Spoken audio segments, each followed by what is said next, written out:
Blades fans, subscribe to Blades Ramble. Up the Blades.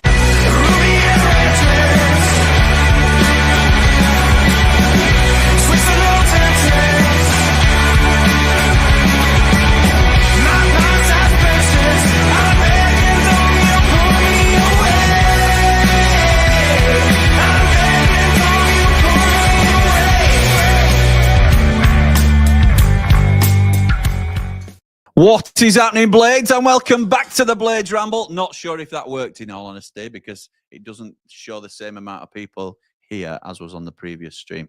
But we'll see. You live and learn, don't you? It should have automatically redirected a lot of people. Let me just check that I've done everything right on that other one. Leave the studio, and off we go. So we'll see. Thank you to everybody that has jumped on. So we are here for 90 after 90. It's a frustrating day, but in the circumstances, I'll take these off now because I don't need to watch the TV. But in the circumstances, how can you not be happy with a point in that game? I think whether you call it dark arts, whether you call it unsportsmanlike behaviour, it were an absolutely warranted red card for Anel. We will see Basset back at Bramall Lane, no doubt, which sounds a little bit weird to say. But yeah, absolutely. Housery from there forward. They got back to 2-2 against Sunderland, who were on a rich vein of form. We went down to 10 men. How long did we have 10 men for? From about 35 minutes. I think a draw in the circumstances is a great result. Going away to Coventry. If we'd have been at home, you think it's a misstep, but I'm all right with it as it is. So this is 90 after 90. This is a phone-in. We're proudly sponsored by Action Coach Sheffield and VMB Auto Centres. Thank you to them for their continued support. I want to hear your thoughts tonight. Get them in the comments. Give us a call if you're part of our Ramblers team. I'm not going to be on my own tonight, though. I'm going to be joined by a co-host. And it's not Andy the Blade, who you've just had the pleasure of watching the watch-along with. It's the one and only Man Mountain. How's it going, Paolo? Now, mate, showing off my new setup today. I'm going to say it's a new setup. I like it. I like it. Yeah, in between. Yeah. So look, I might have to put my glasses back on to see you, but Is you're it a that bit far away far from the camera. But I like it, mate. I like it. No, come on then. Everybody wants to know, what does the Man Mountain reckon to that game, taking everything into consideration? I think we got away with it, mate, to be honest. I think we've been lucky to get out of Dodge with a point there because, the impenetrable pair at the back have had a bit of a squeak today, shall we say, in my opinion. I think I think in the first half, going in 2-1 up, I think we were a bit fortunate. I thought the two bits of real quality football in the half would belong to us for the two goals. And I think it disguised as being a little bit second best, if I'm honest. I thought Coventry were unlucky to go in behind, in fairness. And then I think that we've held out well. There's some good performance in there. Cooper in particular, if he's not the best keeper in the league, I don't know who is. He does everything. Every time the ball comes into him, he's sure of his hands. He knows what he's doing with his feet. Goodness me, he's as good as anything we've ever had, in my opinion, at the back with his feet. I've never seen a goalkeeper that we've had before be able to do what he can. I agree. So completely agree. I think it's a really, really, really good point, and I think Wilder, when he's calmed down, will see it as a really good point as well, because they've got a good side, and they brought on some really good substitutes as well. Cov, I don't know where they have got a good side, and I think they will find their feet again. I'm not confident that Lampard's a man to take you out of this league, really, but they have got a good enough squad to do well in this league. And I always think a point at Coventry, you can't complain. I thought it was an opportunity for us today. I'm not going to change my stance on it. I thought the current form that they've been in, you've got to try and take advantage of that. And I thought the points were there for the taking today. But you mentioned there for Wilder, once he's calmed down, which we know may take some time, we were all quite emotional watching that. And we'll all have our own opinions on how Norman Basset handled himself, and we'll all be a little bit frustrated with Anel. What's your thoughts? Are we overreacting by saying Anel's cost us there? Because technically he has to a degree, but it's an understandable reaction, if not acceptable. I'm not condoning it at all. No. I can understand the reaction. He's not really been protected by the ref in terms of the first phase where he's been smashed in face. He's still got to control his aggression. There's no excuse for what he did, and it's a red card on merit. But I think he now is likely to get a little bit of flack from the fan base. Whereas I think, is that a little bit harsh, or is that fair? I think he's been done over, to be honest. I think he'll look back with real regret about what's happened today, because he's played him like a cheap harmonica, I'd say, because I think I think in the first bit the referee's missed where he's dropped his elbow, and I believe he did drop his elbow on the side of his head when he went down on the floor, and the referees give nothing there. And the lino's really close to that as well. And I'm thinking, how have they not spotted that he when he goes down, he could go down with a straight arm. He doesn't. He goes down like that, and he does it on purpose, in my opinion. So it was probably a bit sore after that one. And like you said, we think there was a foul before it, but Anel's got to be a lot smarter than that, hasn't he? Goodness me, if he's going to walk past him, shove him on the back of the neck, whatever he did, he gets the yellow card. You just can't react. We've been guilty of that a few times already this season, where we're getting ourselves. And you can say it's we like the fighting spirit, and we like, as supporters, we want to see our players look after themselves. But I think he's been mugged off basically, and I think he'll be. We want to see him on the pitch, though, mate, don't we? We like strong tackles. We don't like, nobody condones going over and above and fouling people and grabbing people by the neck and stuff. You can't do it. You just can't do it. No, he's let himself down. I think Wilder will recognise that and make him apologise, because he may have cost us 3 points. I think it's a brilliant point in the end. We've got to be happy, haven't we? As United completely fans, agree. Point. I think Coventry played well without being too incisive. Again, I thought the two bits of quality football were ours. The 2 goals were really, really well taken from our point of view. But other than that, I think we've got away with a pretty. I thought we were second best first half, and I think it was. You've got to give him some credit for hanging on in the second half. There's a bit of credit there for him for trying hard, but I don't think we played our best football today. I thought we were a bit off it. No, I agree. I think we were second best with 11 men. So to come away with a point, and when you've played over an hour with 10 men, a very difficult place to go. A team that over the course of the season will get a lot better than the results thus far have dictated. Yeah, I think you take it all day long. And I think that is a good sign for a team that,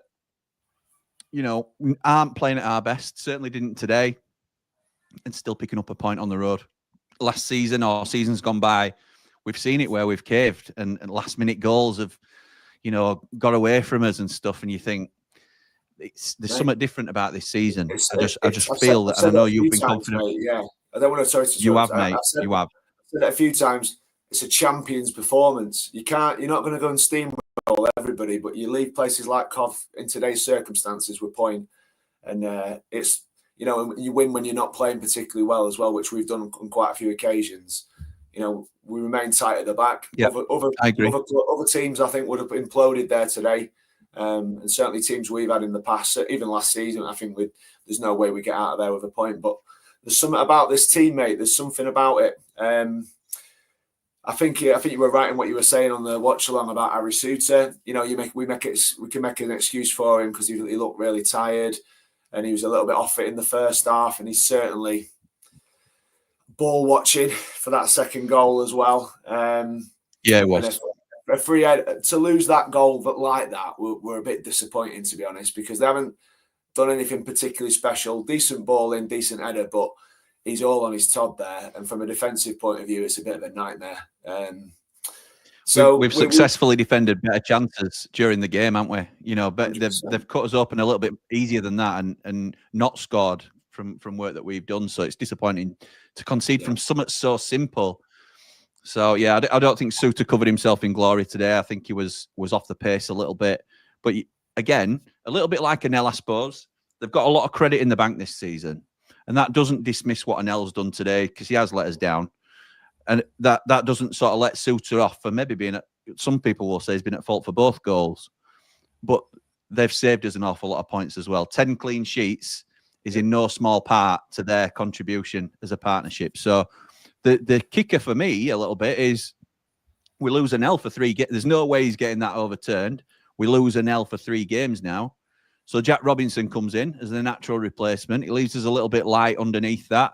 Obviously, we've got Reece Norrington-Davies who can come in and do a job, but that means we need Harry Souza to play 3 full 90 minutes now. If he is tired, then he's just going to have to push through it because there's no other option really for us for that right-hand side of the defence. And I thought Robbo did well today. I'll be honest, I don't know if you'd forgive Jack Robinson if he'd have made those mistakes, Jimmy. I don't know if that'd wow. It's true story, mate. It's true story. I'm gonna shots are fired, mate. If Jack Robinson had been at fault today, you'd have the daggers for him. You'd have him carving up ready. You know it as well, pal. You know it. Yeah, I do know it. Yeah, that's fair. I thought Robbo did well today. I thought he was the right man for that job today. Yeah, all I'll say in response to that is he hasn't got the same level of credit in the bank this season because he hasn't played, and that's not his fault. But I think Souza and Anel have proven how valuable they are to us. So I can give him a little bit of an out. But even saying that, I'm not saying he gets off scot-free without a rollicking from Wilder or a rocket. And Souza needs to up his game because we don't want many more of those performances from him. I suppose that you could move Alfie Gilchrist inside and Sariki to right back in terms of positions they're comfortable playing, but I think that's a huge drop-off in terms of the quality and the solidity that we've had as a defensive unit. I think it's obvious he'll go with Robbo, and I think that again, like we've said a few times, I think Gilchrist coming inside is an option. So, like we've said before, there's players in that team who can come in and do jobs in numerous positions, isn't there? So, I think that obviously that's an option. If we're hanging on like we were today, I don't mind Wilder putting us back to a 5. I think it was probably the right time to do it. And yeah, I was a little bit surprised with the substitutions, I have to say. I'm going to ask you about that. Not that they've done us any harm here today, because obviously we've got out of there with a point. But I was a bit surprised, like your dad was saying, we've taken off a lot of the players that they'll be worried about are all sat kicking their heels when we're chasing the winner, if you want, at 2-2. We look up the pitch and we're relying on a kid to try and do something special for us, because we didn't look like we had many goals in that team that came off the pitch there. I would have been tempted, and I know he hasn't really played this way, but I just thinking about the out ball, I was surprised that he kept O'Hare on and took Campbell off. But if you're going to take Campbell off, I would have kept Raksaki on, because I think Raksaki could go either side. If you play him through the middle as like the outlet, I'm not saying a striker, but the outlet like you were trying to play O'Hare, he's got pace. He's got pace and he can go either side, whereas O'Hare, I don't think quite has the pace. We've talked about this before. I don't know whether he thought it was the ex-player returning to Cov that might have, a romantic story to be written about him at some stage, but obviously, I don't think they were bad today, O'Hare and Hamer, but they weren't really. I thought Hamer's involvement in the goals showed his class, and that for me has been Gus Hamer this season in terms of he's been quiet for the majority of games, but when it matters, he shows that end product, that quality. He was the assist before the assist in the first goal, and he was the assist to play in Raksaki for the second goal. He has just got that level of quality. So. Again, he's a little bit like, you could say Hamer might be a 7 overall in the game, and you'd want him to be an 8 or a 9, knowing where his quality levels are, but you let him off because of the credit he's got in the bank. If it wasn't for Gus Hamer today, it's likely we don't come away with any points. So it's an interesting dilemma to have when you've got players that are capable of so much, but don't always consistently deliver. I agree with you, mate. I think it's to take off Raksaki and Campbell. Like, Campbell can run away from people and does make quite clever runs as well into spaces away from defenders, which has been a. I'd have kept him on. I'd have kept him on for. I'd have taken O'Hare off and kept Campbell on. Yeah, form is in as well. I agree. I don't think sending the ball up to O'Hare offers us very much. I don't think he holds the ball up particularly well. He's not going to run away from anybody. I think he links play well. If you're going to, like you say, if you're going to leave somebody up next to him who can get on the bike and go beyond.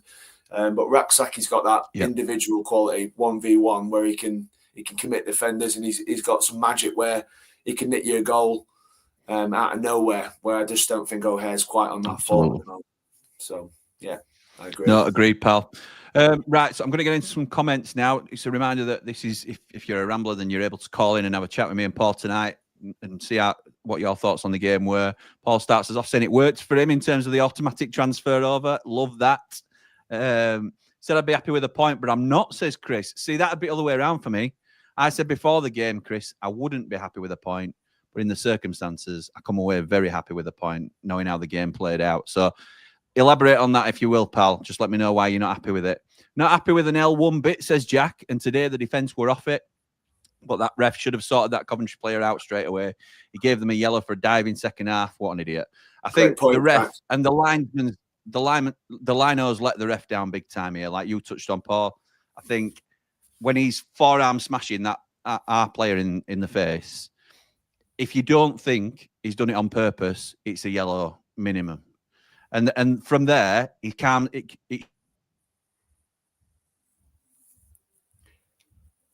don't know if Jim stopped for everybody else. We're back. I don't know if I froze them for a little bit, but it went off on my screen. But it's a yellow minimum for me if they think it's accidental, because he's coming with a forearm smash. Linesman is right there. I don't expect the ref to see it from behind how they've fallen, but the linesman needs to do more there, and that should calm him down. But it hasn't happened, has it? Technology is frustrating, says Paul. Tell me about it, pal. Me and Sky have had a serious discussion about that last night. Anel 3-match ban, says Chris. Yeah, it's a shame, isn't it? All things considered, Jimmy, says Dempsey, that's a top result. Please, please, please, can we go without O'Hare though next time? I don't want to sort of pile on Callum. I don't think Callum's had a bad game today. I just think it's asking him to do a job that doesn't really play to his strengths, asking him to hold the ball up and sort of be the outlet. Because, yes, he's okay with the ball at his feet. I don't think he's quite as fast as, and we've talked about this before, as you might initially think. I think he's better being intricate on the edge of the box with little passes, neat play in and around the box, rather than expecting him to take on a man or pull away from a man when he's dribbling. I'm with him there. Sorry. Go on, I'm with him because out of all of them, and we've lauded the recruitment, and rightly so. I'm not saying anything against the recruitment. I think it's been fantastic, but I think of all of the ones that have come in, I think O'Hare came with a lot of fanfare, and it was an excellent signing. I mean, getting him to sign for us on a free, and I know that doesn't mean it's free because of the signing on and everything else, but to get him to attract him to the club was a really, really good thing. And I think that he was the one that I think a lot of us Blades supporters were thinking he's a real difference maker at the top of the pitch. Yeah. We've only played 16 games and he's been part of a really successful team. Let's have it right. He has been part and played his part in some matches, and that's been a big part at times. But I think he's the one where you go in, I expected a little bit more, and I'm hopeful that we can see a bit more from him moving forward, because he doesn't seem to me to be the same guy that we thought he was when he signed for us from Coventry. And I don't know if you agree.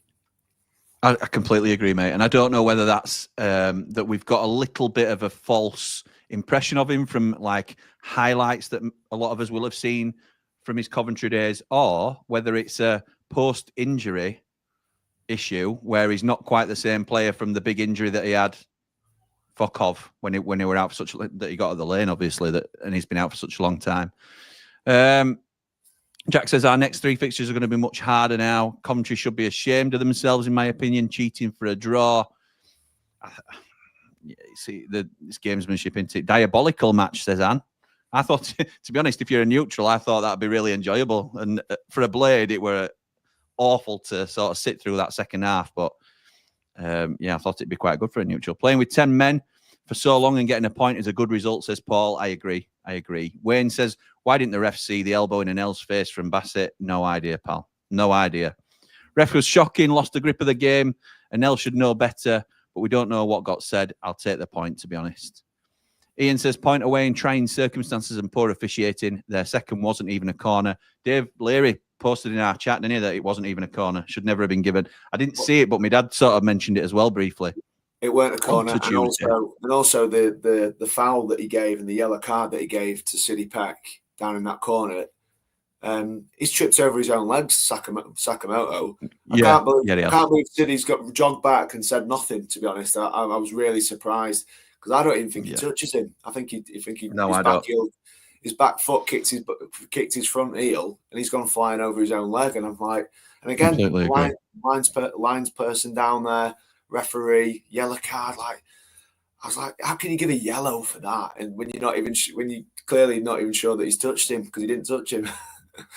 It's poor, isn't it? It's poor. Yeah, absolutely agree, pal. I'm just trying to catch up where we were. So Lewis says Anel fell for it, suckered in. He didn't have a good start and he took his frustration out, cost us the 2 points. Anel should know better, says Chip Butty. Did well to make it a draw by the end. I thought we did too. Ollie says their player should have been sent off as well. But Anel has cost us and we've got 2 big games in Sunderland and West Brom coming up. Yeah, and Oxford won't be that easy. And we'll be expecting to beat Oxford. But they've done all right under Des Buckingham, and I think they'll give us a game as well. So you could really do without missing one of your best defenders. After all the housery from Cov, I'll take a point, says David. Howdy both, says Scott. I'm nipping out now, so can't call it. No problem, pal. We have to be happy with a point with 10 for 45 plus minutes. Hard fought there. Coventry were decent. Let's take the positives. We're top for now. Up the Blades, up the Ramble. Top man. Top man. As you know, I'm not the biggest fan of Raksaki, says Ollie, but I'll give it to the lad today. He did well. Absolutely. An assist and a goal for Raksaki.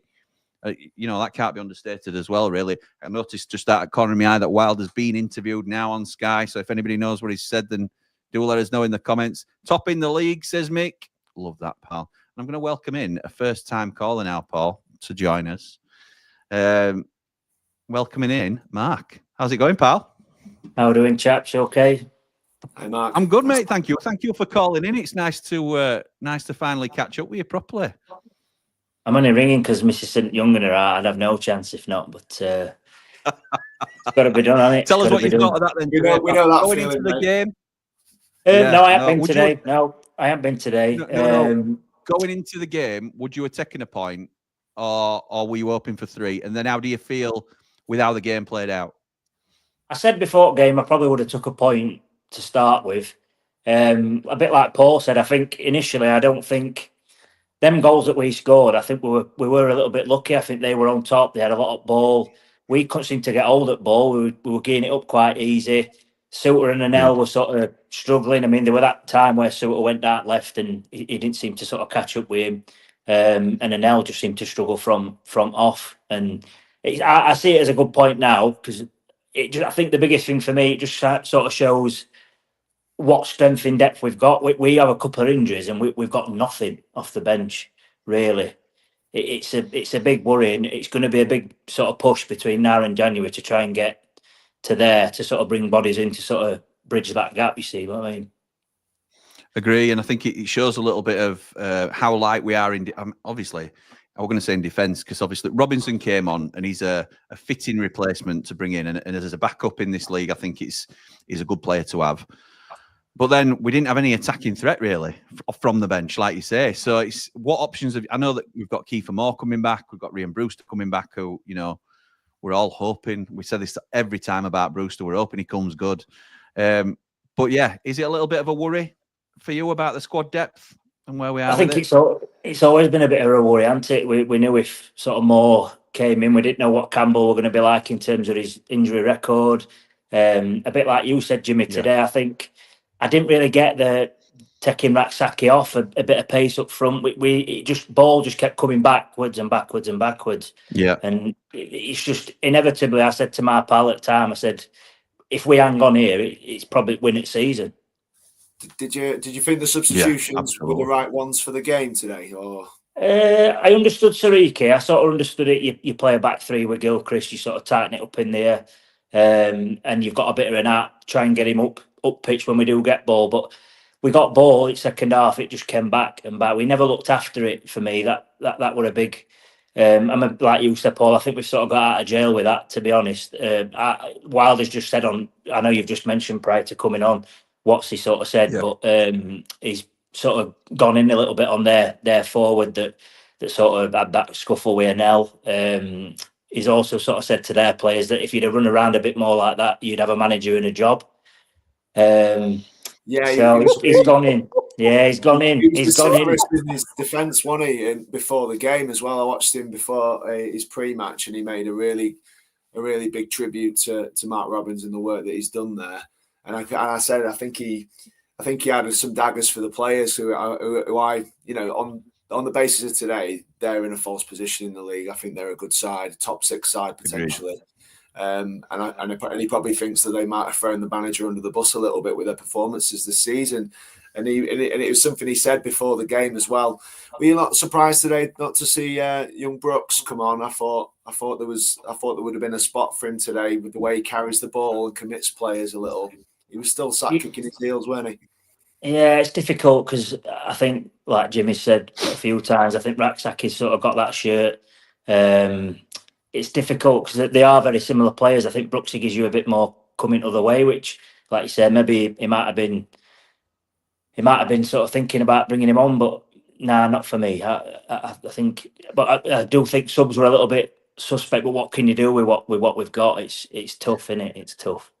I think you can argue that they were a little bit negative, but I think if we hadn't been winning, then maybe the different subs. Maybe he keeps Campbell on, just for odd chance that we get a through ball or whatever it might be. But I think it was genuinely a case of we've had 10 clean sheets in 15 with the back 5 that we've got. We're just replacing Anel for Robinson. If we can hold on for 45 minutes here, what are 3 points? And I think, as negative as that may sound, I think it's sensible and understandable at the same time. So. Yeah, it's not always what you want, and we knew that we were going to be under Kosh for the second half, and boy, were we. But again, like Paul mentioned earlier, I don't think they offered a huge threat going forward. They were in plenty of possession, and obviously they ended up getting the equaliser. But I don't think they were as potent as they potentially should have been against 10 men, where it were wave after wave of attack. There were nothing up front for us to be able for the ball to stick. So it were just coming back, and they should have really put us at sword. 45 minutes of just constant attacking. I'd be disappointed if I were a Coventry fan tonight. We're not coming away with all 3 points. I think that's sorry, Paul. I was just going to say, I think that's the frustration for him about today. I mean, again, I'll go back to it. While they're all pointing to the fact we've got a good point on the road, and we've grafted to get that point. I get that. It's the nature of the goal that we conceded. They didn't open us up, did they? And what they've done is they put a reasonable ball in and got a reasonable header, but it's poor defending. Like, we've defended so well for the best part of an hour, and then that one lapse of concentration. It's not the first time that's happened to us this season. That's my big frustration. Completely agree. And I don't mean to go off on a bit of a tangent with this, but I think it's worth mentioning. Mark, this one's for you, pal, if you want as well, but. Are we making the most of our set pieces? I don't think with the dead ball specialists we've got in Gus and Burrows, so we can take, say, a corner from either side or a free kick from either side and have an in-swinger or an out-swinger, whatever you prefer. We've got options for a good delivery. We've also got, at any one time, usually, without this sort of strange circumstance, 3 massive players on the pitch in Souza, Anel and Suter. Often have Kiefer Moore on the pitch as well when fit. Are we missing a trick somewhere? Obviously, I think it looks to me like in defensive corners, we're relying on our size and sort of man for man and hoping that we're just gonna win it rather than a set plan, which I suppose you have to sort of adapt to how the opposition are setting up at corners. But for our attacking corners, why aren't we getting more joy? And attacking free kicks for the same thing, I suppose. But why do you think we need a set piece man? Particularly or should the focus be much stronger on set pieces in terms of how we breach goals and sort of how we get in front in games? Because I think we're missing a trick somewhere. We're just not as potent as we should be from set plays for me. I think it's one of them where I think when we do get these set pieces, especially going forward, how many times you see it where it's first man, or we do get it in box, we've got them bodies in there, ref gives a foul. We've never really been a team that's been a real threat from set pieces, no matter how big they are. I think we've almost been a bit of a side where we try and walk it in at times, and that's frustrating as well. I mean, sometimes when you've got these men in box, these big lads, how many times you see it where somebody will come out, they take that short corner, and then next thing, it's on halfway, it's back with whoever's sort of stayed back, and we build from there. It's a difficult one. When that happens. Your blood absolutely boils when you see that. It's frustrating because, like you said, we've got that height in there, and we've got such a shooter. To me, your ball should be at back stick every time, and they've got to bring him down. If he's not going to win that header, they've got to bring him down. It's as simple as that. Well, my response to that, Jim, would be the two that you spoke of, Anel. I don't think and Souza, I don't think they particularly attack the ball in attacking areas particularly well. I remember watching the game against Portsmouth where we had a really deliberate. We were deliberately over-hitting the cross to Souza, and it was landing on his head every single time. Because although you know he's 6'7" or whatever, and they might put 2 or 3 on him, you can't stop it. So it's one of those weapons that you've got that we should be making a lot more of, but we don't seem to be doing that. We were having a lot of joy with it, him nodding the ball back across goal and other things like that. But they've stopped doing it. They've stopped over-hitting it because that's what they were doing, just arcing it over to the back post and he was nodding it back in. And it was really quite effective. The other one I want to speak about is Kiefer Moore, because I think Kiefer Moore, if you look at his highlights of his career, he's got some outstanding headed goals, like amazing, really good Alan Shearer, Les Ferdinand styly headed goals that he scored. And I think he's been quite poor in the last... in that last bit, do you know, when he's got an attacking header and you're thinking, oh, here he comes, and he'll just nod it into the goalie or something. And I'm thinking he's not produced that for us yet, and I know that he's done it at his previous club, so that's a little bit frustrating too. I think the thing you say about Moore, Paul, as well, is I think because of Burrow's position, sort of where he's playing, I think for Peterborough, he naturally played a bit wider. A lot more crosses were coming in. I don't think really we've played amount of times that Moore gets it and he sort of links it up rather than it's rare where we've had sort of, I mean, you look at that goal he scored against QPR where Aware and Eamon have done something in and around box and he's just had a tap in at back stick. I can't think of many times where we've put it on a plate for him to sort of do that. I think it's a bit of both. I agree with what you're saying. I don't think we play to his strengths a lot of the time, but I think at the same time, I think that's sometimes down to how we play sort of as a team, especially down that left. Certainly, you've identified something there. Burrows is the quality delivery, is the real danger ball for me in that wide area, and he's shown it. But even when he flashes one across the box low, you can see the goalkeeper doesn't know whether he's coming or going. Defenders are in the corridor of uncertainty that's been used 1,000 times, but he's really good at that. And I think you're right. We probably don't play to more strengths, but again, I have seen us try and doing that. And I have seen him have good opportunity that has gone begging. And I just think it's something we should be targeting. I think you're absolutely right. And certainly from set pieces, that overhit ball can suit her. I think it's one of them as well. Like, I don't want to keep going over sort of McBurney when he were here, but I think we're a little bit sort of guilty of that when he were there. I think he were better at linking it up than Moore is, in my opinion. But I think at the same time, McBurney scored a lot of goals with his head at Swansea. And amount of times we didn't used to cross it. And we used to say, play to people's strengths, and we just didn't do it enough. But I do think I think strikers is definitely a position we need to be looking at in January, along with midfield. Now sort of Blaster news has come out, and that's sort of how it is now. You know what I mean? Who would you go for then, mate? Who would you plumb for in Jan if you had the choice, the pick of the crops? It's a tough one. You've put me on spot there. I think for sort of top end at pitch, I do think Brereton Diaz is an option. He ain't getting a kick. I can't see why we wouldn't have a chance of maybe getting him. Midfield's a tough one. I don't think it's as easy to just sort of say, oh, a Philip Billing or a Tom Kearney. They sort of on big wages. I'd be shocked if we could get either of them, to be honest. Peck's done all right. I think you missed that bit of energy with our Blaster. And I wouldn't fancy sort of Shackleton over a period of time to sort of do that in there with Souza. But I just hope he's all right because he looked absolutely done in. And he did. Yeah, he did. Could walk. Wouldn't surprise me if he didn't play against Oxford. You know, I think he looked that. He clearly got some sort of knock, hadn't he? I know my dad was describing it in detail what he were rubbing, which could all have done without. Unbelievable. We're a kid-friendly channel. You know what I mean? We don't need to hear it in graphic detail. Thanks, Dad. Anyway, that's by the by. Mark, anything else you want to comment on, pal, before we let you go? No, chaps. No, thanks for having me on. Appreciate it. Mate, it's great to have you on finally. You've been threatening to do this for ages, so I appreciate you coming on. And make sure it's not last time, all right? I know we're going to have a little break, but it won't be last time, will it? We'll speak to you soon. Send the missus out with a little one a bit more often, mate. Yeah, too.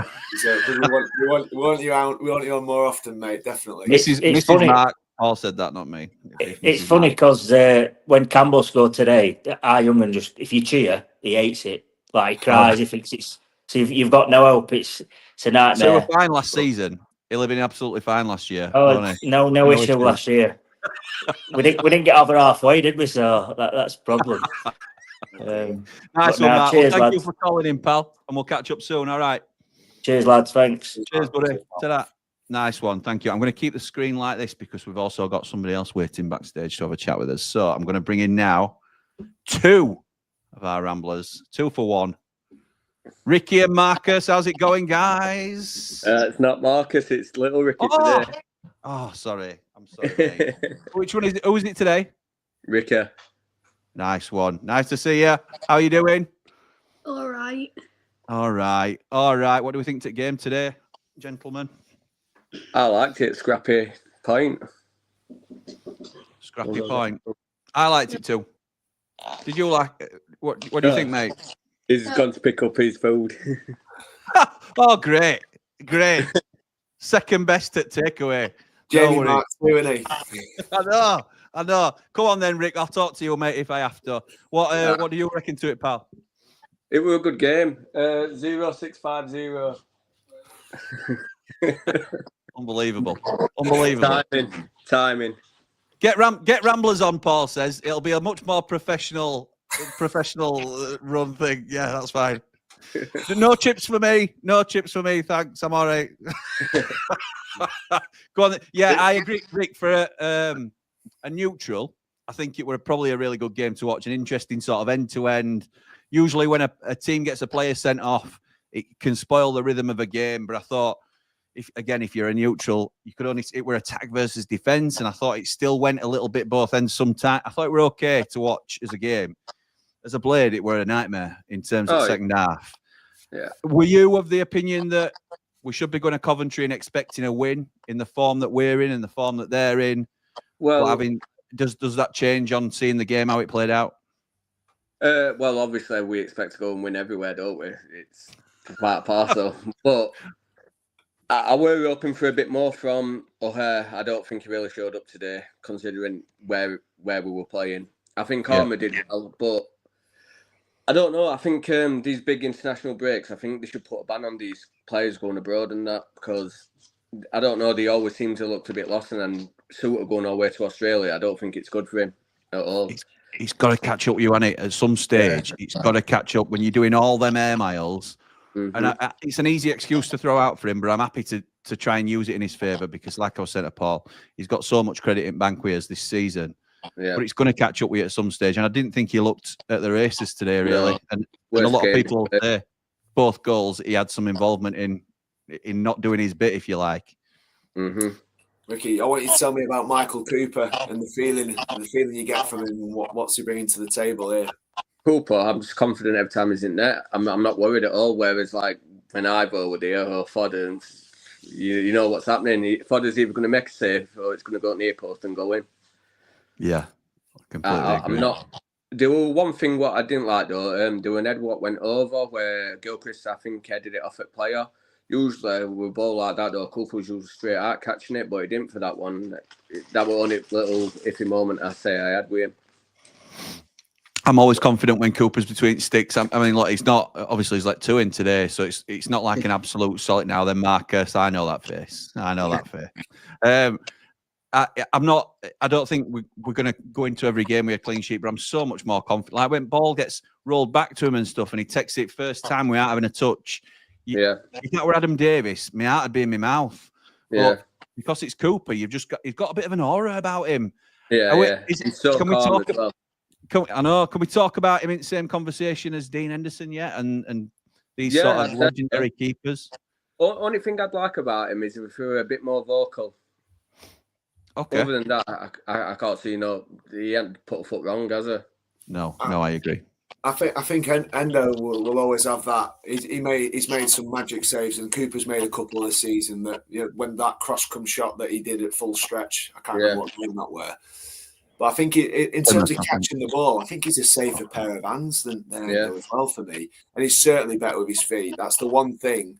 That's the one reason that Endo's not right at the very, very top, is that in today's game, they all want someone who can play around, play with the ball and kick the ball accurately and pass it along the back. I think Cooper's got the edge on him there too, as well, from what we've seen so far.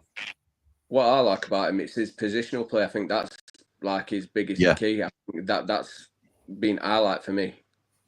Completely agree. He commands his area, doesn't he? It's his box, and you're coming into it, and he'll sort of dictate as to whether you get a sniff or not. And I know that obviously we've been a fan of Mike Cooper on the channel for a long time, but he's now got a special place in Paul's heart. Hasn't he? I think he's up on wall at your house somewhere, isn't he? Is he there? Is he there? He's there. He's always in my heart, mate. Always there. I don't blame you, mate. Housewife's favourite, I think. So, Rick, anything else you want to cover, pal? Oh, you're frozen there. Don't know whether you can still see us moving about, but I'm confident it's not me this time because I can see Man Mountain moving. So we're good. Yeah, that's good. If you're still there, Rick, let me know. If not, we'll let you get to your tea because I'm conscious I don't want to stop you from having something to eat. Frozen. Right. 3, 2, 1. Thank you for the call, pal, and I'll speak to you soon. Nice one. Right. Let's catch back up on the comments. Let me see if I can flick back to this. Yes, because I do like to say thank you to our sponsors, and it then loses my place in the comments, but it's absolutely fine because Phil says, 2 bits of class by Hamer saved us. Fed up with the slow, lazy playing out from the back. O'Hare should not be starting. So a couple starting to sour on O'Hare a little bit. I know we've talked about it previously anyway, that he's not, you touched on it again today, Paul. He's not quite got to the levels that maybe some of us were hoping for. Doesn't make him a bad signing. Doesn't mean the fans are turning on him. Phil's certainly not saying that either. But should he be guaranteed a starting spot every week? I think as the injuries mount up, I think it strengthens his case, to be honest. But does he command a starting spot for you, Paul? Again, I think it depends on what you're talking about coming in and replacing him. Because I believe when we've got Moore back and we've got Brewster back, there's certainly going to be that question for him will be, can he get back in the team if Campbell's on the form he's on? I don't see how Campbell can be taken out of the 11. Agreed. I think Moore offers us something very different to what we obviously were missing without him. And his work off the ball is invaluable to the team. So it's about whether Callaway we can make an argument for him. I think Callaway offers us is quite good on the press. So I think that when we are out of possession, I think he's nicked a few this season where he's put pressure on a midfielder or a defender and nicked the ball for us. But that is not enough considering what we bought him for, and that's to commit defenders, assists and goals is what he's there for. And in terms of the numbers, Jez is getting the numbers, Campbell's getting the numbers, Hamer's always going to get the numbers. So if he's not doing that, I think the argument it has to be, I don't think so. I don't think he's warranted a starting berth by any means. From what I've seen so far, I don't think he should just be in there because his name's Callaway. I think he's got to prove something to everybody really, and himself. You know, like today he's gone back to his old club today. Yeah, I'd expect him to be firing on all cylinders, getting wouldn't you? Getting booed by the supporters who once cheered you. You've got to think he's got to put some tackling in. He's got to put a bit more effort into what's happening around the pitch today. And it just never came, and we're still waiting and waiting and waiting for it, aren't we? But we won't wait forever. Like that, we won't wait forever. That's true. Dirty tricks from Basset changed the game, says Paul. 11v11, and we would have won. Our defence looked tired, but we had an attacking threat until the red card. However, the unbeaten run continues. Love that. In the end, 2-2 was a good result, says Ricky. Afternoon, Jimmy, says Dom. All things considered, a point was a good result. Anel cost us 2 points, in my opinion. A blatant red card. Referee was shocking today. Now we've got Oxford, Sunderland and West Brom without our blaster, Anel, and maybe Vinny out as well. Up the Blades, up the Ramble, like and subscribe. Thank you, pal. Yeah, agreed. It's much more difficult tasking it without them three. Basset should not been on the pitch, says H from Steps. Dived twice, elbowed Anel, and then barged in the back. Ref was mugged off. Yeah, I don't think he got any help from his assistant. I'm not saying ref shouldn't have been more aware himself, but that's why you're a team of referees. It were right in front of the assistant, like you were saying, Paul. Agree about Super Cooper, but a solid defensive performance. Anel was pushed to the limit, seeing it again. A forearm smashed it. Dived against Anel, dived against Souza, elbowed Anel, elbowed him in the back. Nothing. Anel reacts, red card, deserved, but then a yellow for a Cov player for diving in the second half. I know, mate. Inconsistent, I suppose. 2-2 away at Coventry isn't a bad result, says Liam. I'd take that now. Seen the elbow by Basset on your defender, and that deserves retrospective punishment like Firpo got. Still think you're top two easy. Thank you, Liam. Remind me which team you support. I think that might be a Leeds boy. But yeah, thank you for jumping on and joining us, pal. It says, Priestley on Sky Sports is promoting cheating and praising Basset's actions in the first half. All the winking at our players. But listen, Priestley is an ex-Coventry boy, isn't he? So I wouldn't hold it against Priestley. It's just a non-issue, isn't it? He's going to back his lads. I don't think you can justify it, to be honest. Coventry did really well. An interesting combination of football and violence, says Tim. Yeah, fair. Second best with 11 men, but they couldn't break us twice with 10. That shows the quality of us. Well said, Jack. Nice spin. Justin says, decent point in the end. Very disappointing from Anel. He got sucked in and fell for it. Souter's worst game for us. Rest up and take the away point into 2 home games now. Yes, we like strong tackles, but Anel's always making stupid fouls, says Sean, that don't need to be done. And corners as well. I think Anel, I'm always fearful that he's going to give something away at a corner. He's forever grabbing shirt, isn't it? Grabs hold of them all the time. It's just unnecessarily like walking that line, isn't it? Unnecessarily doing it. Good evening, Liam. Evening, Jimmy Powell. Thought shocking officials today. Absolutely pathetic from them. Take the point after having 10 men for all the second half. We weren't ready. We weren't really at it today. Not at our best. Fair. And when you're not at your best and you're down to 10 men and you still take a point at a difficult place to go, you've got to be happy with it, I think. I have to say, for the first time this season, Souza was at fault for both goals. I think it's probably harsh to say we're at fault for both. He certainly had involvement in conceding both goals. But again, he's got a bit of credit in the bank, and we don't want a repeat of this performance from Harry Souza. We want him backfiring for Oxford on Tuesday. It's always the case after an international break, says Mr. V. It breaks up our momentum, and I hate them.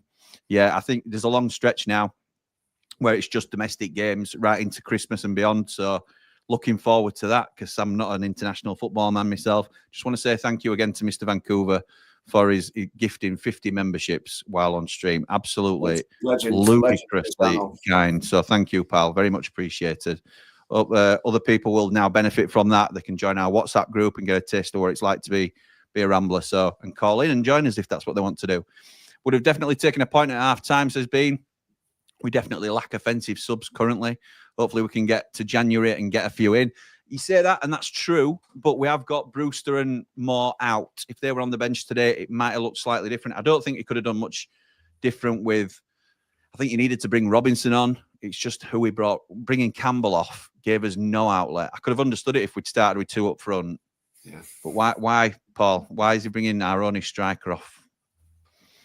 I don't know. You tell me. I wasn't happy with it, mate. I thought it was a poor decision. I think it's because we're in front. I think it's because we're in front, and he has faith in them shutting up shop, which isn't great.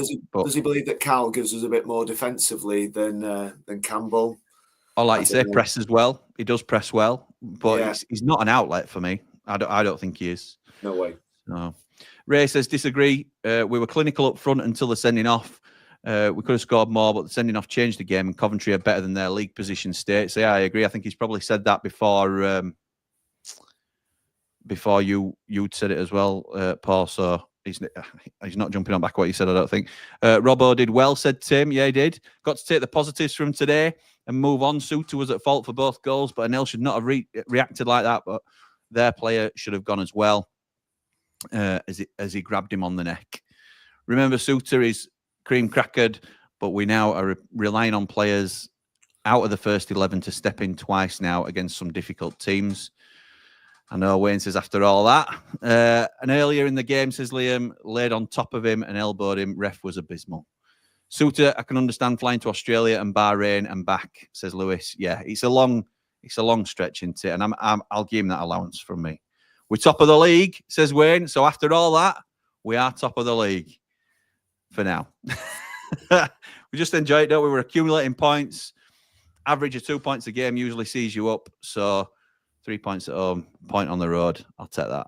Gilchrist can play centre-back and Sariki and Shackleton at right-back, says Dom. Yeah, that shows how far behind I am on comments.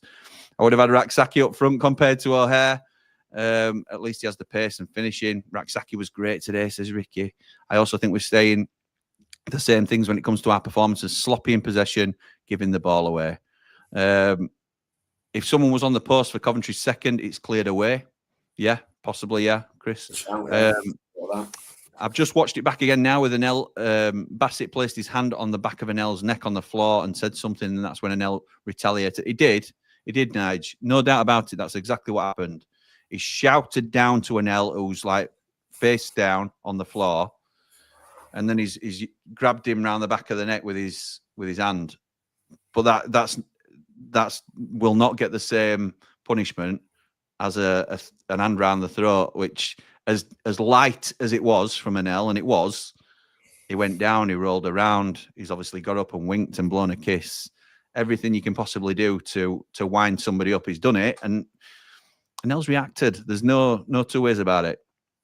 Jake says, I think today would have been the day we put 3+ past the side. Our attack was looking great. Unfortunately, Anel was sent off. I think the defence wasn't all that great today either, but I'll take a point from that. Did you think we looked great in an attacking sense? I'm not convinced we did, Jake. I don't really think we had the opportunity to look that good. I thought we scored against the run of play to go in front. I thought it was a very good bit, like you say, a real bit of quality play to put us back in front. But other than that, I don't really think we carved out many clear-cut opportunities. I would go so far as to say we were probably second best, even we 11v11, and we needed to sort it out at half time, and then that goes and happens, doesn't it?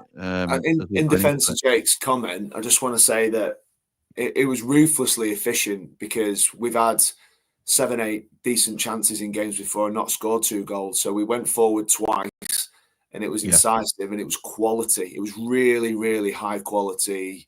3-4 pass moves, finished off really efficiently that no team would have stopped. So that I get what you're saying there. I think that, like I say, in the second half, you'd have thought with Cov trying to push, we may have had some of those more of those opportunities on the counter, which is kind of how we scored the 2 goals anyway.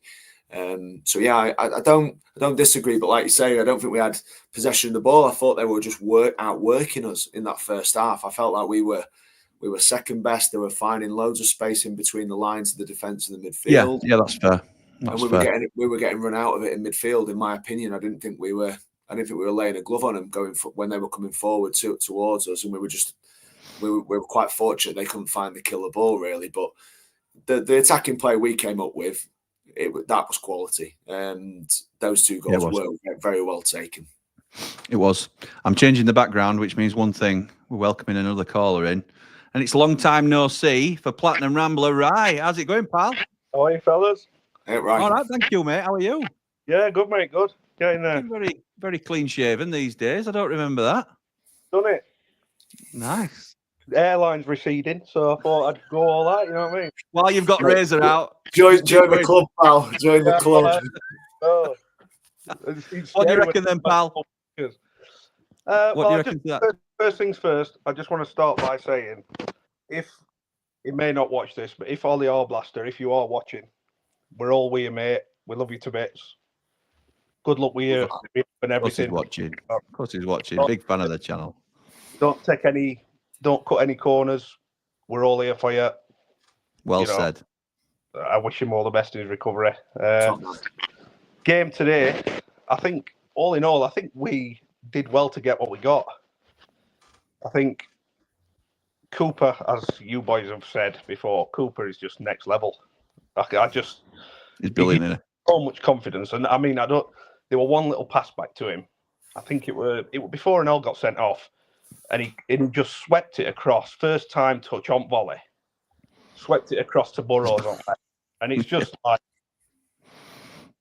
so effortless, you know. And like you said, if that were Ivo, he'd have probably miskicked it and it'd have gone in net. You know what I mean? But yeah, I do. We've seen it. I do know what you mean. Yeah. So my stream went off about halfway through the first half, so I didn't see the sending off.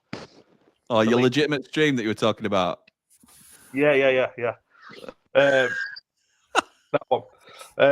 So obviously I was relying on you and your old man, which fair play, brilliant. Oh, sorry about that. Yeah, I must say his legs were absolutely incredible. But well, what can you say? Not bad for 50. Yeah, but I think watching back, I've watched the highlights, and that Coventry player, he were doing the dark arts, as they call it, weren't he? He knew what he was doing. And now, obviously, nobody knows what that guy said to him, did he, when he was on floor? He could have said anything about his dad or anything, do you know what I mean? And we all sit here and say he shouldn't have reacted like he did, but we've all got things close to his heart, and if somebody triggers it, in the heat of the moment, I know he's a professional, but sometimes if it is, say, for instance, his dad or whatever's happened, you can slightly understand him at the heat of the moment, but he should know better, shouldn't he? You know? I'm with you because we never know the full detail unless he comes out and tells us, obviously. But I just think that he's a professional football player. He's not a kid. He gets paid an awful lot of money, pal, to do a job, and he has let us down today, in my opinion. Not that he's not been outstanding this season, because he has. I think he's back to where he was before he went to the Premier League, if you like. I think he's at that level again, and he had a really good run, didn't he, in the first half, where he can give us that little bit of attacking incentive as well. But I think, honestly, though, mate, he has been mugged off today.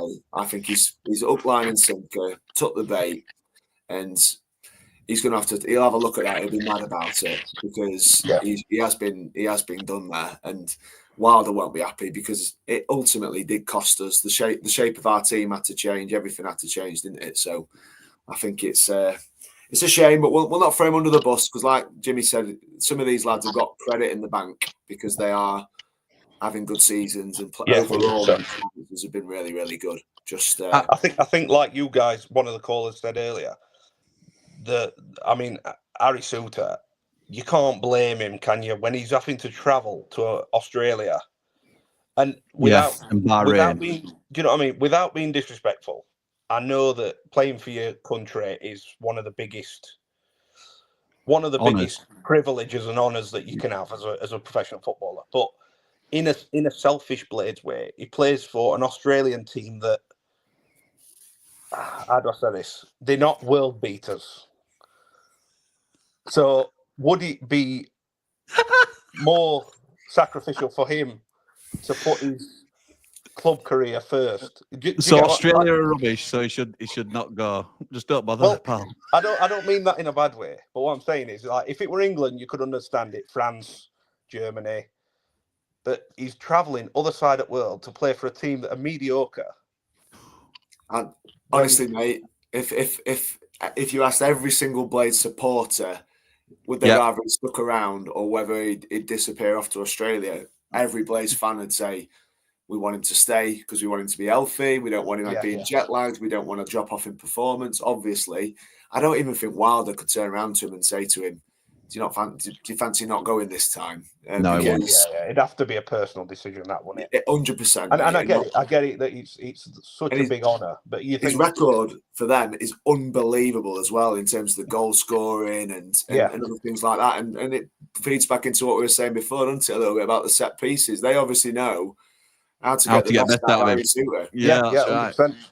100%. And like you said, the only thing I think, the defence this season has been fantastic. But the only thing I like to see is when Robbo come back in, last week or week before, he come in for a short period. It's so refreshing to see a left-footed left centre half. It gives me a little bit more confidence when we're sweeping it out to that left-hand side that Anel's not coming back on his right. we can have that ability to sweep it out with a left-footed centre half. I think that's your ideal scenario, isn't it? Having a left and right foot balance. I think Wilder was quite known in his early days, certainly with Sheffield United. It were in midfield more specifically, but also at back as well. He likes to have that left foot, right foot balance. So ideally, that's what you'd want. But I think, and I'm not saying you disagree, but I think Souza and Anel are levels above Jack Robinson. And I don't mean that that's not a dig at Jack Robinson, but I think you can't, for me, drop, say, Anel to bring Robinson in because Robinson, the left foot thing levels it up. Because I don't think I know what you mean, though. It does flow smoother across the back line and stuff like that in terms of spreading the play. When you've got a left footer there, it makes the transitions a little bit easier, doesn't it? So I get what you mean. I just don't think we've got the personnel to do that at the minute. I think Anel's definitely another level compared to Robbo, but I just meant as in, in general. Absolutely right. But you'd never change what we've got, would you? So that's it's kind of like, we like it, but would we do it? No, we wouldn't do it, would we? It's I have to say as well, Tyrese Campbell, fair play to the lad. When he come, I looked at it, and it takes a lot of a man to know that you're going to come and you're going to be bitting and bobbing. Look, Kiefer's going to be leading the line, but you might get 20 minutes here, you might get 20 minutes there, half an hour here. Yeah. He's come in, and he looks absolutely outstanding. I agree. You can't drop him now, can you? I don't think. No. I do think we miss that. It's a bit like when we had McBurney. You miss that. People forget the fact that the aerial presence on corners as well, when we're conceding a corner. Like McBurney was immense at coming back for a corner and clearing it. The thing is, I think you're right, and Kiefer Morgan says that as well. But I think Paul alluded to it earlier. For me, when Kiefer Moore's fit, Callum O'Hare is just as vulnerable as Tyrese Campbell is in terms of coming out of the side, because you could go two up top quite easily with Campbell and Moore, and it's O'Hare that drops out if he's not pulling up any trees. So probably one last chance for O'Hare at Oxford. If Moore's fit for Sunderland, which we're hoping he might be, probably one last chance for Callum O'Hare to say, "Don't take me out of the team because I give you this." At Oxford on Tuesday, or against Oxford on Tuesday, I should say. Anything more you want to cover, right, before we let you go, pal? The only thing I would say is if somebody told me you've got Kiefer Moore and Campbell, you've got to start one and bring one off the bench, I would much rather bring Campbell off the bench because Campbell offers the pace. So for me, if they were both fit, it would be odds on no matter what. Even now, start with Big Keith, 60, 70 minutes. If it's 0-0 or you're 1-0 down, or completely agree. A bit like what the Moose did. He comes on for 20 minutes and all of a sudden you put the fright in the defenders because you've got that pace. But also, it gives us options, doesn't it? You don't have to. Nobody's going to say to Wilder, you have to play one up front. If we're at home to Oxford and say Campbell, if Moore were back in time for Oxford, I'd have loved to see us guff at jugular against them and sort of play Moore and Campbell together. And see what we can do with two up top and try and get, as many chances on goal as we can. And we might see that finally, that 2, 3, 4. But like at the minute, with one fit striker, really. One is obviously in the conversation, but he will be bled in slowly, I think. And he might even see his chances diminish again when Moore and Brewster are fit. But yeah, it's an interesting dynamic to have, isn't it? So, yeah, anything else you want to cover, Rye, before we let you go, pal? No, all good, mate. Keep up the good work, as always. Mate, thank you for calling in. It's good to have you back on, and we'll catch up with you soon. Take care, gent. See you soon. See you, mate. Take it easy. Nice one, Rye. Thank you for jumping back on, pal. I honestly think, Jim, I don't see how Campbell gets. I don't see how he takes him out of this team. I really can't. Mate. I think he hits the target with every single shot he takes. As far I can't recall him missing the target yet. And I know some Stoke fans were a little bit like, "You watch, he's gonna go to Sheffield United. He's gonna light it up," because I think they saw stuff in him, didn't they? And they just didn't quite benefit through injuries and stuff like that. I was saying to my dad, and I'm not saying it's Billy Sharp levels, but I didn't watch along, and he joked about it being Ryan Brewster, but he didn't really mean that. I think Tyrese Campbell's the best natural finisher at the club now. I think he's, in terms of somebody that you want in the 6-yard box, he would be your pick because, like you say, he finds the target all the time. So, yeah, I like it. But David Morwood says, Wilder's not happy with Anel or Basset. So this is when we're asking about post-match comments. But also said Campbell came off with a tight hamstring. So that would not be good if Tyrese Campbell's now out for a little while. So, yeah, that would also sort of firstly explain why Campbell came off, but secondly, why Wilder would be so furious.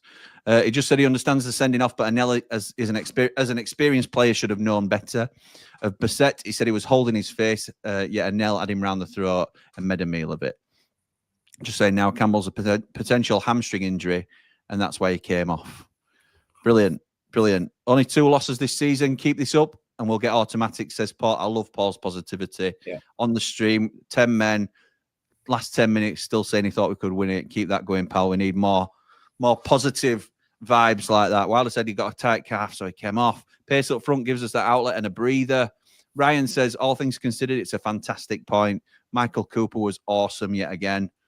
We are huge Cooper fans here, so you're not going to get any disagreements from us.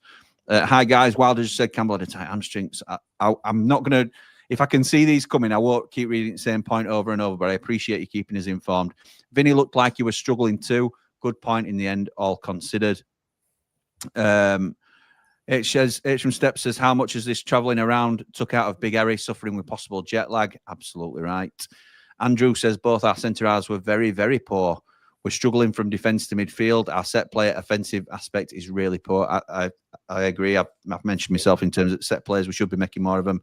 I think very, very poor is harsh, but it certainly wasn't their best game for us, Andrew. I'm not going to disagree with you, pal. Depends what he's doing in training, Jack. 100% agree, Jimmy. Set plays have been appalling this season. Alan Nill used to be excellent at this, but he has lost his mojo, and we need a set-piece specialist coach.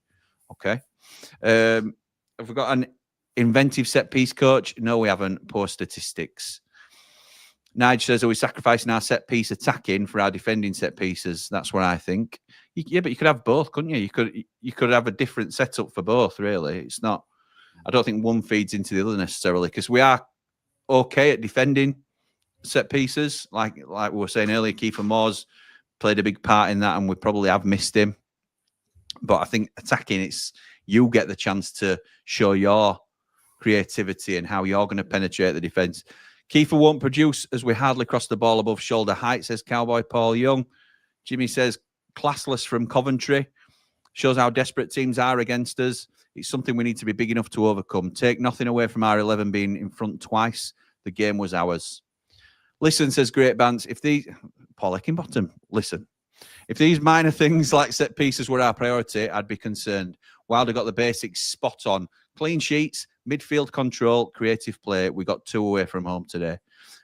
Very good point. Very, very good point. Look, overall, what we're doing, Great Bants, is sort of analysing where we can improve. That doesn't take away anything from what Chris Wilder has done this season, how he sets us up, the position that we're in the league. I think it all speaks volumes for the tremendous work that the club as a whole, in terms of manager, board, backing, new players coming in and gelling and giving up their all for the shirt. It's been tremendous. What we're saying is, how can we get that little extra percent? How can we get that extra 5%?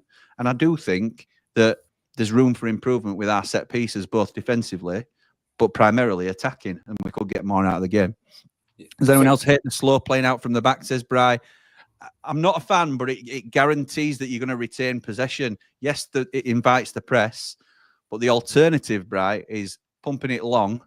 And if you've not got a Kiefer Moore up front, and I'm not saying it should just always be long ball, but if you've not got somebody in the middle that's going to have, the advantage in winning the ball aerially, Tyrese Campbell going up against a big centre half, if we go long instead of playing it out from the back, chances are we lose possession, or there's a high risk of us losing possession.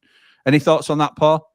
I don't know. I think in most games we've had a decent blend of doing a little bit of both. So being able to try and, in good performances, we'd say that we've when we've dominated the ball, certainly against Luton, we did that. I think it pays off sometimes. I think they've got to be brave enough to play play short and long, because it keeps defenders guessing. Where, you know, it keeps midfielders thinking about where they need to be, etc. So yeah, a bit of a mixture. I just don't think today, based on today's performance, we had enough of the ball, really. I don't think we worked hard enough off the ball. I thought the press was disjointed. I thought their press was really, really good.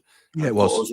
Put us under some real pressure. Even the lads that can take the ball back to play and look after the ball were getting harried and were getting hassled, and they were doing it. And Anel at times looked uncomfortable, didn't he? Yeah, I thought so. In 4s and 5s, they were going in 4s and 5s, and I think that's something we didn't do in the second.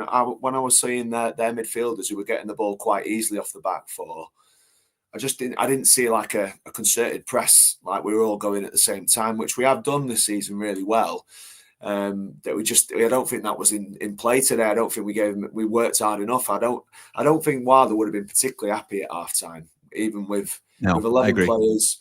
I don't think our performance was on point. Yes, again, aside from the 2 moments of real quality, did we play well today? I don't think we did.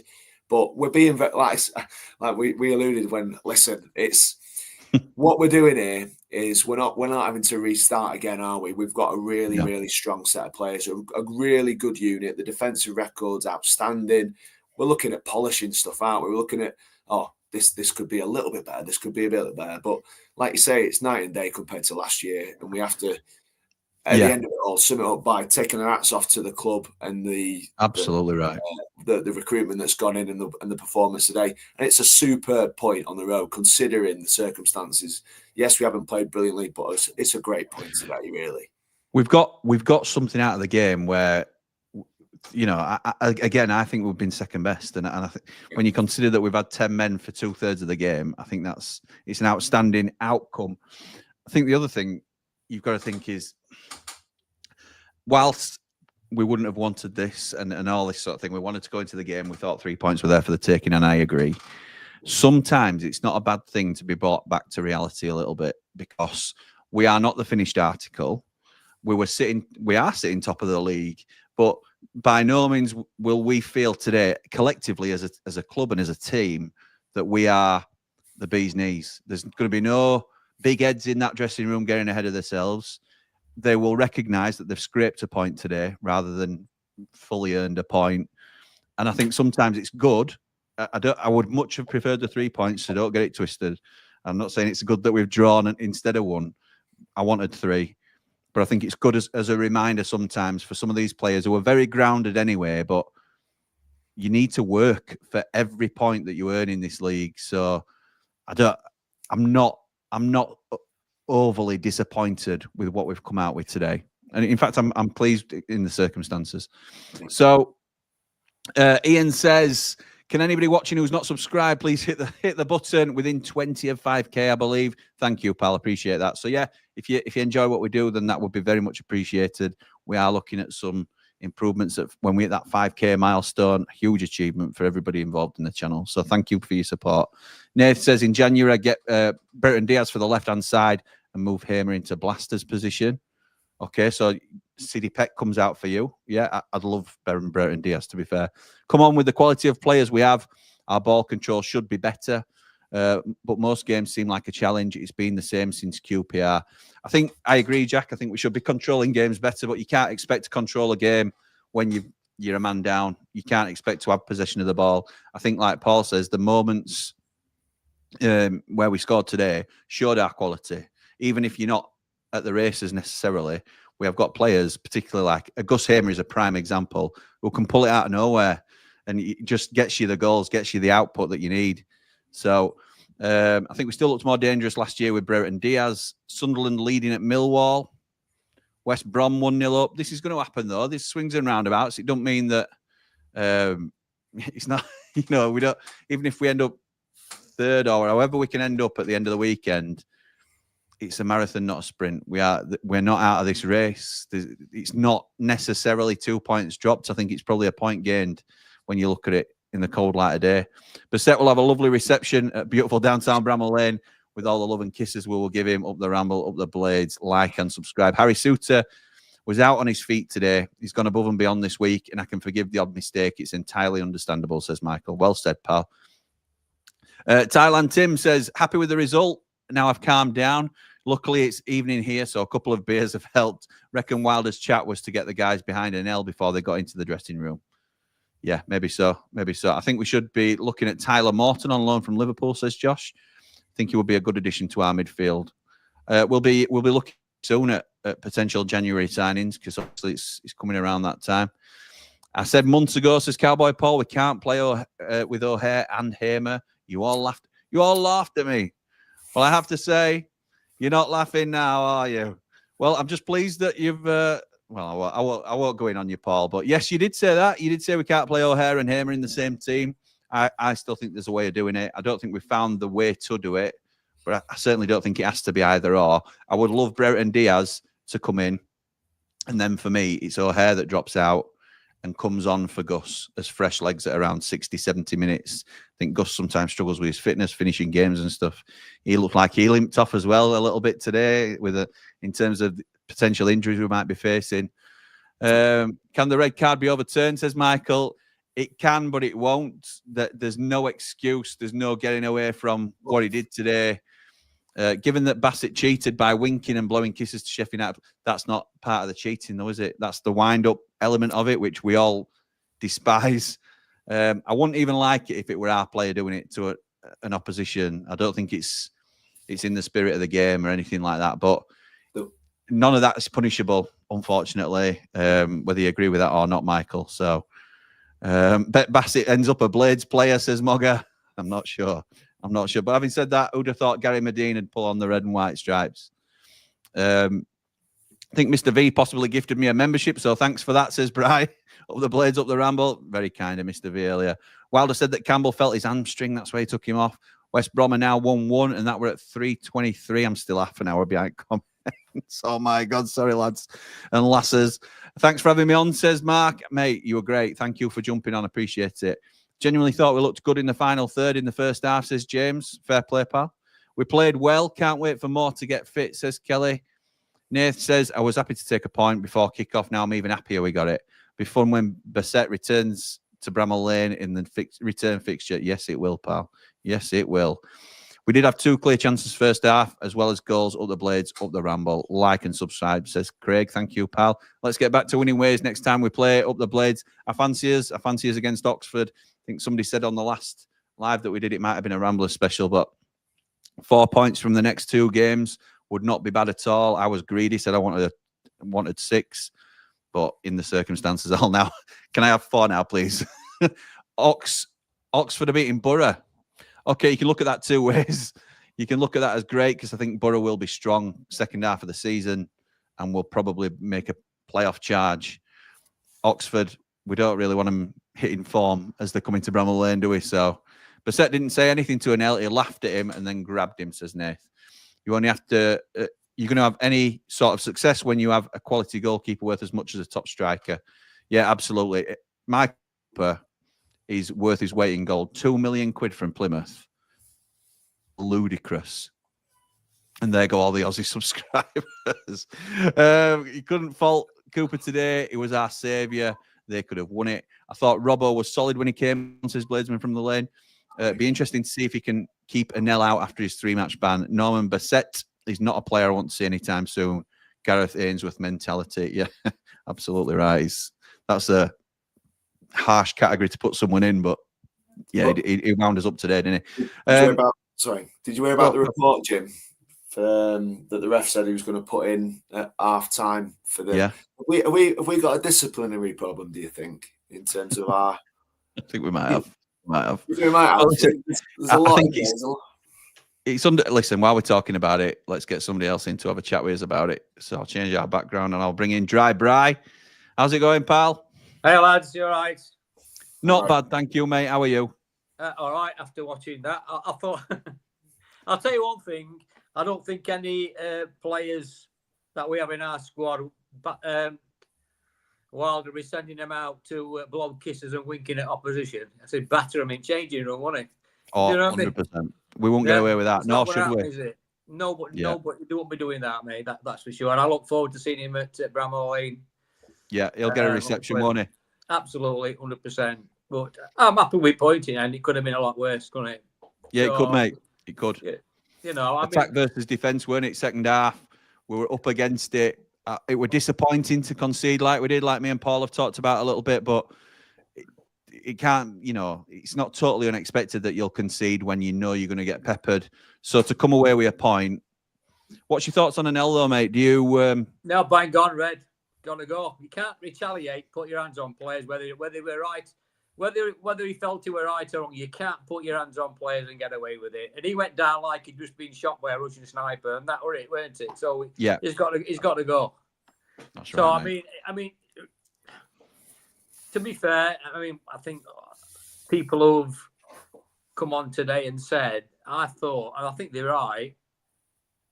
I think the referee and liner lost it a bit today. They missed a lot, didn't they? Do you agree, Paul? Yeah, they did. They missed a lot. Elbows, punches, and he just. To be fair, it's not right. But Anel did get dragged into it, and he fell for it. He brought him. Yeah, in. he did. He brought him in, and did what he did. He must have realised as soon as he did it, he's going. Red missed come up, went for it, and gone. Completely agree. But I think I like to think on this channel that we are very fair with every aspect of the game. So I like to try and do a bit of constructive criticism if United haven't done well. Absolutely. But in similar terms, I think we blast referees for no reason. We've got connections to referees. We've got a referee that's a platinum Rambler that gives us some great insight to the other side of how they see things sometimes and how difficult it can be for them. But I do think today that ref and his assistants as well, because like Paul were talking about with that forearm smash, I don't expect the ref to see that in real time, but his assistant is looking at it. He's looking at it.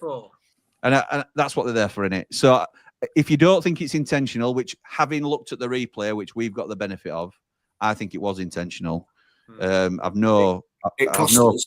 I think so. But even if you think it's an accidental thing, it's a booking. You've elbowed him in head. It's and then that might just stop him from bubbling over that little bit and having a claw back of his neck and stuff like this. That ends up in Anel getting sent off. Look, I am not again. Anel deserved his red card, like you've said, Brian. Like we're all in agreement. No qualms with the red. He's got to be better than that as a professional. Yeah. But I do think the ref and the assistants lost it a little bit today, and it got a little bit wayward, which is disappointing. The yellow card for Peck. Sorry, the yellow card for Peck. The winger there. When he kicked his own heels. He's kicked his own heel. They've got a free kick down there, and they've scored from the resulting corner. Absolutely. And it's like they want a corner. They want a that want a corner. No. I mean, we have been diddled a little bit on that. In that sense, yes, I think Coventry deserved a point today on the performance, but agreed. The way that it went down was really, really suspect. To give a guy a yellow card when you didn't even touch him. I know. I mean, I just think it doesn't get any better. It's dark arts and cheating, isn't it? At the end of the day, that's what it is. Bottom line. But it is, Brian. They've got to be strong, haven't they? Officials, but they're not. They're not strong enough to deal with it. But I will say, I thought Coventry manager, assistant manager, whoever he is, thought very wise to take that centre forward off the second half. Yeah, agreed. Because if he hadn't been, he'd have got battered by Robbo or somebody, or he'd have got sent off himself. Yeah, he would. He would. He were on a yellow, weren't he? He were on a yellow card himself. And he did the right thing to take. I mean, I wish he'd kept him on and got sent off, but yeah. It was a good move on their part to check him off. But it was Souza's fault at goal, by the way. He left his man. But, he did. He got away, didn't he? He got away. Yeah, he did. But in the second half, Brian, he gave a yellow card for diving simulation. Yeah, he did. And he left his two in the first half. He clearly didn't think he was fouled. He's dived on the floor. He gave one to Asante. I was like, the refereeing. I mean, I know it's easy to moan. It's dead easy to moan about refs and stuff. It's just inconsistent, isn't it? That's the frustrating thing. How many times do we watch a game and we don't notice the ref anymore? How many times do we in the Championship? I mean, VAR is a different tale altogether. But yeah, sure. How many times do we get through a game and think, "Oh, that's we didn't even notice the ref there. Solid." Yeah. I don't know how many booking points happened today in terms of yellows and reds and what have you. I can't recall one bad tackle in the whole shooting match, really. No, other than the forearm smash and the grab. It's mate, that was a bit WrestleMania, weren't it? But other than that, there's not much I can think of that I thought, oh, that was a tasty tackle. Yeah. No, agreed. Well, Agreed. let's tell you what. Let's take positives out. We've got a point. The goals we scored were good. I thought they took them well. Hamer played well. I mean, we've got to be positive that we got a point away from home. We second from top. I know Sunderland are winning. By end of night, we might be top. We don't know, do we? But yeah, we don't know, mate. Let's we be don't positive about it. I mean, we should be. We're expecting to beat Oxford on Tuesday, but it's never a giver, is it? Given. So no, that's true. Are you there, Bri? Hey, I'm still here. Yeah, still here. Just gone off. So you gone off? No, I'm back. I'm back, mate. But my camera went off. That's all. I don't know whether it's the bloody thing. So are you there? Did you say? We're seeing you. Yeah, I think so. I think we'll be all right. I mean, let's hope we can be positive and get 3 points on Tuesday. Then we've got a big one on Friday, haven't we? So yeah, we have. One game at a time. Let's hope we get players back. I don't know if Brewster's fit or Moore's fit. We'll wait and see. Okay. So, we'll be fine. Let's be positive. Just on Ryan O'Reilly, do you think he could have come? Do you think he was the right choice today? Was he the right man to come on and? Well, who have we got left on bench to come on at that Brooks point? and Norrington Davis. Yeah. So yeah, not a lot. Well, when team came out, I think I put so much on our group that we looked a bit thin on. We only got O'Neill to come on. That's because Davis didn't come on, did he? He was on the bench today. Davis was on the bench. Tom Davis. Yeah. So I think we'll have to see who's available on Tuesday if he makes any changes. So let's hope Souza's fit, eh? Let's hope so, pal. Bri, thank you. Last year. I know. Barmy to saying it. Right, thank you for calling, pal. Very much appreciated. Mate. And I'll see you Tuesday. You will. Take care, lads. Yes, Bri. Top man. Nice one, Bri. Top man. Top Rambler. So let me just fire through as many of these comments as I can get through now because we are fast approaching 90 minutes.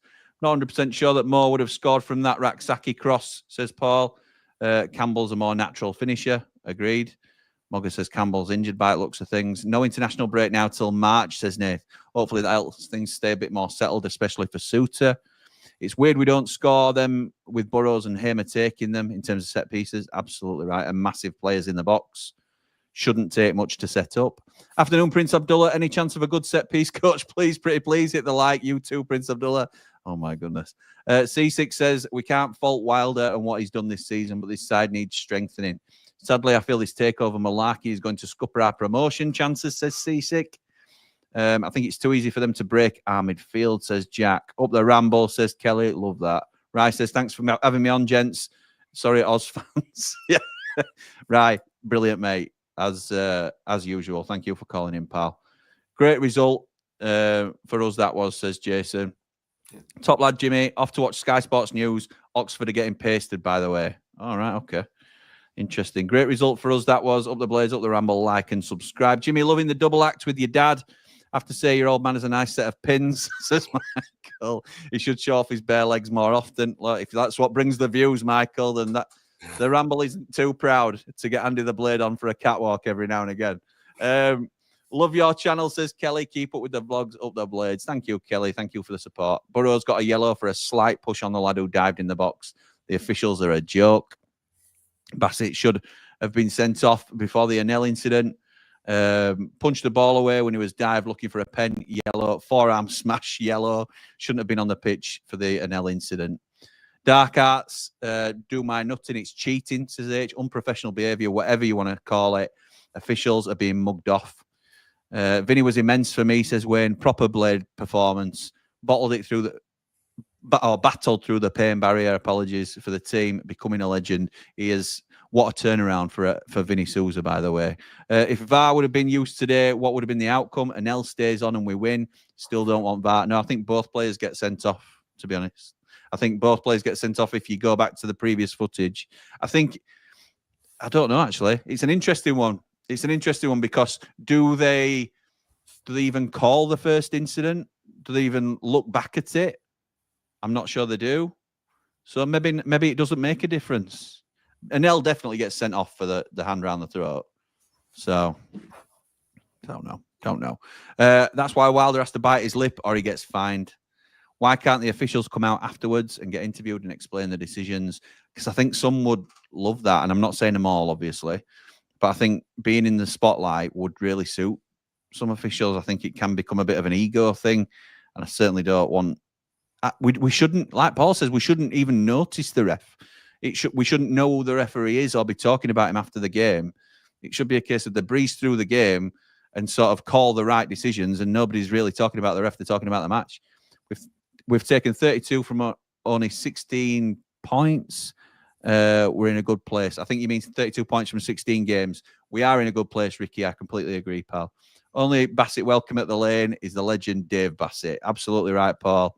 And last comment of the night goes to Jack. Win on Tuesday and win or draw against Sunderland is amazing. Head up, lads. Still somewhat solid with 10 men, even though it should have been 10 versus 10. Okay. I'm going to call it there because we've gone 90 minutes. Thank you to everybody for calling in. I think I've gone nearly 2.5 hours with my dad. I've done 90 minutes with the Man Mountain. Paul, anything you want to finish off on, mate, before we call it? No, I think we can look back on that as an hard-earned point. And yes, we can't be too greedy as Blades after what's happened last year and an amazing performance. And I just want to make sure everyone is reminded this is a great team. We're having a really great season. We've got to be really happy, even though we do say, "Oh, this one good enough, that one good enough."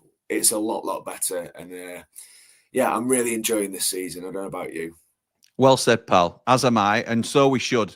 Like you have been a big sort of proponent of saying we need to enjoy this more because we are sitting top of the league and we're picking holes, and that's what we do as fans. We're always going to want better, but yeah, we definitely should be enjoying the momentum that we're gathering as a team, the team that we've put together as a club. I think there's loads to be happy about. So thank you to everybody again for contributing. Big shout out to Mr. V for his 50 gifted memberships to the Ramble. Happy birthday to Sean Weston today. Happy belated birthday to Man Mountain for the midweek. We're not too old. Not a day over 25. No, but for now, come on, you red and white wizards. Up the blade!